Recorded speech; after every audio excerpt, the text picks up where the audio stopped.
حضرت علی رضی اللہ تعالی عنہ کا فرمان ہے، جاہل کے سامنے عقل کی بات مت کرو، کیونکہ پہلے وہ بحث کرے گا اور پھر اپنی ہار دیکھ کر دشمن بن جائے گا۔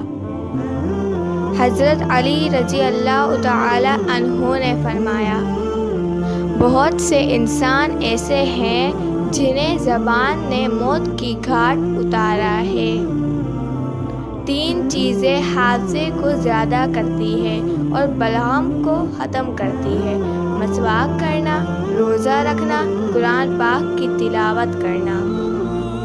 حضرت علی رضی اللہ تعالی عنہ حضرت علی رضی اللہ تعالی عنہ نے فرمایا، اپنے بہترین وقت کو نماز میں وقف کرو، کیونکہ تمہارے سب کام تمہاری نماز کے بعد ہی قبول ہوں گے۔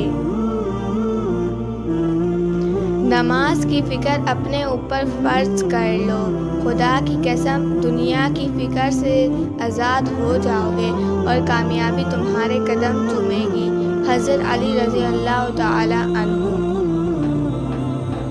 اخلاق ایک دکان ہے اور زبان اس کا تالا ہے۔ تالا کھولتا ہے تو معلوم ہوتا ہے کہ دکان سونے کی ہے یا کوئلے کی۔ حضرت علی رضی اللہ تعالی عنہ۔ کسی کو چاہو اور وہ تمہیں ٹھکرا دے تو یہ اس کی بد نصیبی ہے، اس کے بعد تم اس کو زبردستی اپنا نہ چاہو تو یہ تمہارے نفس کی ذلت ہے۔ حضرت علی رضی اللہ تعالی عنہ۔ غلط بات پر غصہ آ جانا شرافت کی نشانی ہے، لیکن اسی غصے کو پی جانا مومن کی نشانی ہے۔ جس کو تم سے محبت ہوگی وہ تم کو فضول اور ناجائز کاموں سے روکے گا۔ حضرت علی رضی اللہ تعالی عنہ۔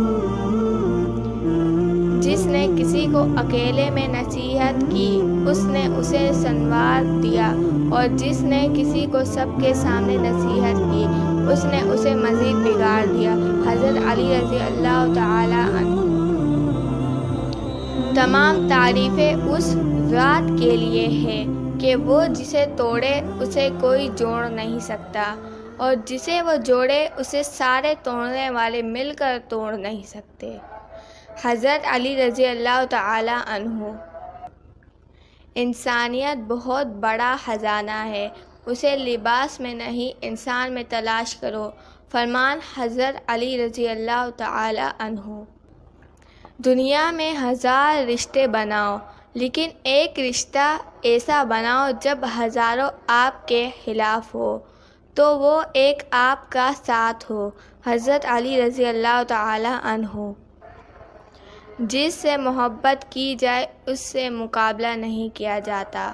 کسی کو پا لینا محبت نہیں بلکہ کسی کے دل میں جگہ بنا لینا محبت ہے۔ حضرت علی رضی اللہ تعالی عنہ۔ لوگوں کے اخلاق کے مطابق ان سے میل جول رکھو اور اعمال میں ان سے علیحدہ رہو۔ حضرت علی رضی اللہ تعالی عنہ۔ کوئی کمزور شخص تمہاری بے عزتی کرے تو اسے بخش دو، کہ بہادروں کا کام معاف کر دینا ہے اور معاف کرنے والا اللہ کو بہت پسند ہے۔ حضرت علی رضی اللہ تعالی عنہ۔